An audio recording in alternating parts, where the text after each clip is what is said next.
રાજકોટ જિલ્લાના આટકોટ ગામે નરાધમે 7 વર્ષની બાળકીને હવસનો શિકાર બનાવી શ્રમિક પરિવારની બાળકી ખેતરમાં રમતી હતી ત્યારે નરાધમે પિશાચી કૃત્ય આચર્યું। બાળકીના ગુપ્તાંગમાં સળીઓ ઘુસાડી ક્રૂરતા આચરવામાં આવી છે। બાળકીને લોહીલુહાણ હાલતમાં જ હોસ્પિટલ ખસેડાઈ। પોલીસે સઘન તપાસ કરીને રામસિંહ તેરસિંહ નામના આરોપીને ઝડપ્યો છે।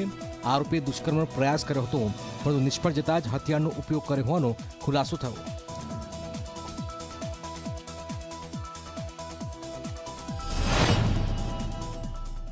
करीब 30 વર્ષની ઉંમરનો છે ને આ ખેતની બાજુમાં આવતો હતો ત્યારે ત્યાં દીકરીને જોઈ અને એની નિયત ખરાબ થઈ અને દીકરીને પાણીની ટાંકીની પાછળ લઈ ગયેલ અને ત્યાં દુષ્કર્મ કરવાનો પ્રયાસ કર્યો।